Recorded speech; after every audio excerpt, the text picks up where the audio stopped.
اعوذ باللہ من الشیطان الرجیم بسم اللہ الرحمن الرحیم ومن کلام اللہ علیہ السلام قالہ وهو یلی غسل رسول اللہ صلی اللہ علیہ وآلہ وسلم و تجہیزہ۔ نہج البلاغہ کا خطبہ نمبر 235 ہے کہ امام نے یہ خطبہ رسول خدا صلی اللہ علیہ وسلم کو غسل و کفن دیتے وقت ارشاد فرمایا۔ امام علیہ السلام غسل و کفن دینے میں مشغول تھے، در حالانکہ دوسرے لوگ ثقیفہ بنی ساعدہ میں مشغول تھے تاکہ خلیفہ مقرر کریں، بس امام مشغول تھے غسل و کفن میں۔ امام فرما رہے ہیں بے ابی انت و امی یا رسول اللہ لقد انقطع بموتک ما لم ينقطع بموت غیرک من النبوۃ والانباء واخبار السماء۔ میرے ماں باپ قربان ہوں یا رسول اللہ آپ پر کہ آپ کی موت سے منقطع ہو گئی ہیں وہ وحی، وہ خبریں، نبوت منقطع ہو گئی، وحی تشریع منقطع ہو گئی، آسمانی خبریں جو وحی تشریع والی ہیں وہ منقطع ہو گئیں۔ وحی کی دو اقسام ہیں، ایک وحی تشریع ہے جو رسول خدا صلی اللہ علیہ وسلم کی وفات کے بعد منقطع ہو گئی، اب شریعتی وحی نازل نہیں ہوئی۔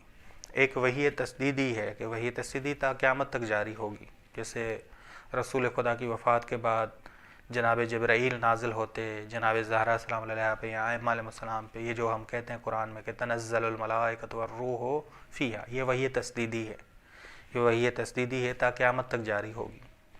بس امام جو فرما رہے ہیں کہ وحی جو منقطع ہو گئی وہ وحی تشریع ہے، وحی تشریع ہے، شریعت ہے۔ خصصت حتی صرت مصلیا امن سواک واممت حتی صار الناس فیک سواء۔ لیکن آپ سے جدا ہونے کی مصیبت کا اثر یہ تھا کہ آپ کے بعد آپ جیسا کوئی تسلی دینے والا نہیں تھا یا رسول اللہ۔ جو آپ تسلی دیا کرتے تھے وہ کوئی نہیں دے گا، وہ کوئی نہیں دے گا۔ آپ کی مصیبت عام ہے یا رسول اللہ، کیونکہ آپ رحمت للعالمین ہیں، آپ رحمت للعالمین ہیں، بس رحمت للعالمین ہیں، بالا ترین انسان ہیں، بالا ترین اسلام کی خدمت کرنے والے ہیں، بس یہ آپ سے جدائی سب سے بڑی مصیبت ہے، سب سے بڑی مصیبت ہے، کیونکہ آپ رحمت للعالمین ہیں۔ ولولا انک امرت بالصبر، اگر آپ مجھے صبر کرنے کا حکم نہ دیتے، بے تابی سے مجھے روکتے نہ، تو میں تمام حالات میں اس قدر گریہ کرتا کہ میرے آنسو ختم ہو جائیں، میرے آنسو ختم ہو جائیں۔ جب آنسو ختم ہو جائیں گے تو جان چلی جائے گی۔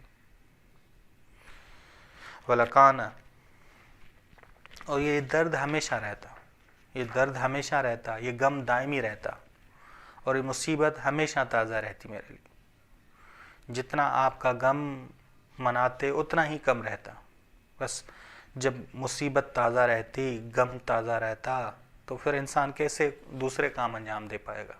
بس یا رسول اللہ آپ نے صبر کرنے کا حکم دیا، آپ نے اسے برداشت کرنے کا حکم دیا، آپ نے کہا کہ برداشت کرنا، صبر کرنا، بس تبھی میں آپ کے حکم کا فرمانبردار ہوں یا رسول اللہ، تبھی معاشرے میں اپنا کردار ادا کر رہا ہوں، وگرنہ ایک غمگین انسان مایوسی کا شکار ہو جاتا ہے اور اٹھ نہیں پاتا، اٹھ نہیں پاتا۔ بس آپ کا غم اتنا بڑا تھا، آپ کی مصیبت اتنی زیادہ تھی کہ جتنے میں آنسو بہاتا پورے آنسو ختم ہو جاتے میرے، تب بھی یہ کم تھے، تب بھی یہ کم تھے۔ بس یہ بہت بڑی مصیبت ہے کہ امام علی علیہ السلام خطبہ نمبر یہ 235 میں ارشاد فرمانا۔ ایک خطبہ ہم نے پہلے پڑھا تھا، جناب زہرا سلام علیہ سے جدائی کے وقت امام نے خطبہ ارشاد فرمایا، وہ بھی بہت بڑی مصیبت تھی۔